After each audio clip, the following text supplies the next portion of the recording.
Hey everyone, welcome to the Beautiful Life Today channel. My name is Chris. I hope all is well.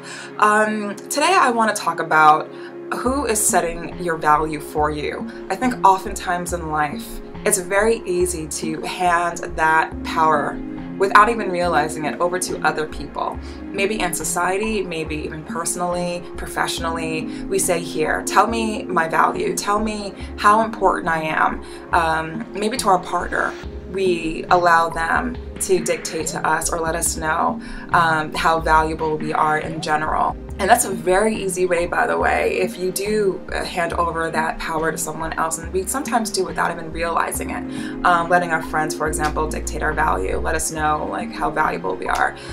When you give that power over to somebody else, you're giving them so much. You're giving them so much of your core, of your sense of self, of your mental health as well, because they pretty much can single-handedly, based on what they say to you, make you feel amazing or make you feel like complete crap. And I just want this video to serve as a gentle reminder: never give that power over to someone else. Never let someone else dictate to you what your value is. If you've been through a situation where you were rejected, or you felt rejected, or maybe if you went through a heartbreak, or you went through a situation where you didn't get the thing that you were working so hard for, don't let that situation or that circumstance dictate to you what your value is, because ultimately if you do that, you empower that thing, that person, that situation. And do you really want to? Is that what you want? That thing that hurt you so much? Don't allow them to dictate to you what your value is. Oftentimes, and actually a lot of the time, I've noticed people who are super successful in life, they encounter failure. That's inevitable in life. But what they don't do is allow the failure to define them. In fact, they use the failure as a stepping stone. They learn from it, and they use it as a foundation to grow and to improve and to get better. They learn the lessons from it, but they don't get stuck in the failure. Of course, they're going to feel the pain of the failure, whatever that failure is, but they don't get stuck there. And they also don't allow the failure, whatever it is, to define them, who they are as a human being, who they can be, where their goals are going to manifest, etc. You should not be handing over the ball of your value assessment to someone else. That is yours to keep and for you to hold on to. That is something that you single-handedly should be defining for yourself. And if you really think about, like, okay, like, how do you feel in terms of how you look? How do you feel professionally? How do you feel emotionally? How do you feel in terms of your social circle, etc.? And if there's anything in particular that makes you feel crappy, think about, okay, is this me assessing it from my own perspective, or am I seeing it maybe from my employer's perspective, or my friend's perspective, my partner's perspective? Like, for example, when it comes down to how you look, your beauty, for example, for the ladies out there, are you allowing your partner to define your beauty for you? And whether or not your partner is defining you, saying you're the most beautiful person ever, or if they're criticizing you, either way, I mean, first of all, if they're criticizing you, you might want to, think about, them as a partner, period. You don't want to be with someone that's making you feel bad.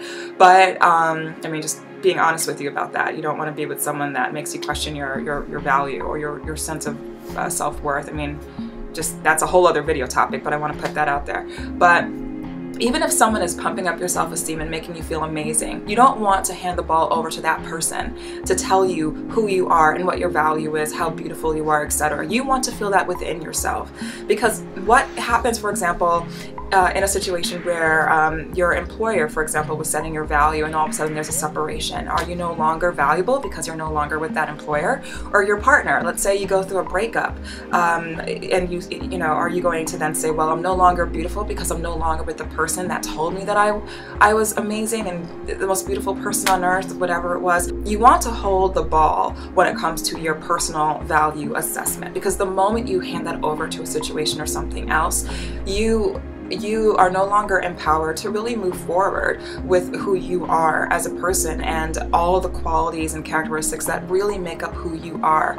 And you want to, like, write down, for example, if you need to be reminded of how amazing you are, how beautiful you are, how smart you are, whatever it is, write it down on Post-it notes. Put up value boards, just vision boards around you that remind you of how amazing you are. And if someone else says, oh, you sound a little bit egotistical, or what's this all about?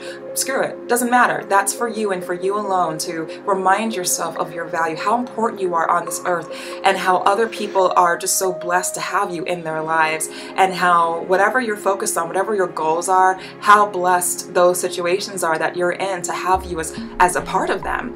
And if by chance you encounter failure, just take it as a learning lesson and for you to grow from. I've encountered failure in my life, and I know I've also encountered rejection, and I know that for me to have moved forward and to be able to sit here and smile on camera and to be okay and to be excited about next steps and goals in my life, it's about learning from those situations and saying, you know what, I understand, that this happened.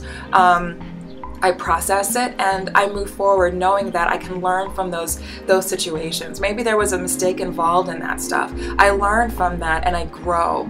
Oftentimes the most successful people on this earth are people that take failure, they learn from it, they learn from rejection. And some people have encountered so much rejection with a certain goal, but they keep moving forward, and then boom, they walk into this amazing success with their goal because they never let the failure or rejection or whatever stop them. And oftentimes when we go through a setback in life, when we're talking to other people, you'd be surprised how often the people that we talk to will frame your sense of value for yourself. Let's say, for example, you go through a failure with a business idea, something that really mattered so much to you. You weren't able to get the funding that you wanted for it, and then you talk to your friends or acquaintances, whoever, about it, and they say, you know what, that was a nice goal, but you should, learn from that experience and do something else. I mean, I think it kind of indicates to you, this failure indicates to you that you shouldn't be pursuing that goal.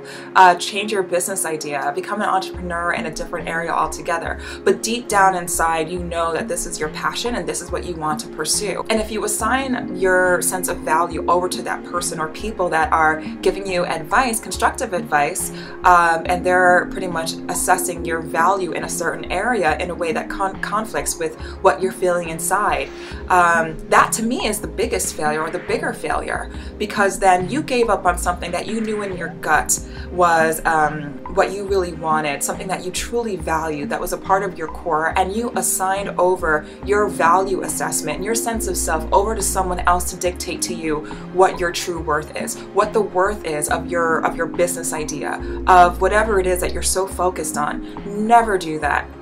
If you do talk to other people, first of all, be very picky about who you talk to about any failures or rejections, because people sometimes capitalize on that to give you their peace of mind and whatever. You really want to be careful that you're talking to people that will help you really think things through about next steps forward. But then also you just want to make sure that you consistently hold that ball and you say, you know what, this is for me to process regardless of what other people say. I am the one that ultimately determines what I do next. And in that moment, you remind yourself you are valuable, you are amazing, you're going to be successful, you are successful. Speak all those things into the present. It's not a matter of what's going to happen tomorrow or the next day after that, next week, next year, you'll be successful next year. No, you're successful now, and operate out of that truth. Own that truth and don't let anyone tell you otherwise. Ultimately, your success in life and your ability to accomplish certain goals comes down to how you view yourself right now in the current moment. So I say all of that. I speak so passionately about this because I've experienced this. I've experienced failure and rejection, heartbreak, all those things. But the reason why I'm able to sit here and smile and speak so passionately on this topic is because I know for a fact that if you hold on to your value, you hold on to your truth, and you really understand your self-worth in all areas of life, not just in certain areas, but you really understand it, you've thought about it, and you've written it down, you know it for a fact, who you are and how valuable you are and the value that you contribute to all the areas that you deal with on a day-to-day basis. You know that you know where you're going, and you know that it is possible to achieve what you really want to achieve, and that's a truth that you need to own. Don't assign that to anyone else to own for you. You know it, you should own it and believe it. Write it down in as many places as you need to, because your vision manifests based on what you currently believe in the present moment. So yeah, just wanted to get this video out there because it's definitely been a thought that's been on my mind for a while. So thank you so much for watching. Please subscribe if you have not done so, and I will see you in the next video. Bye.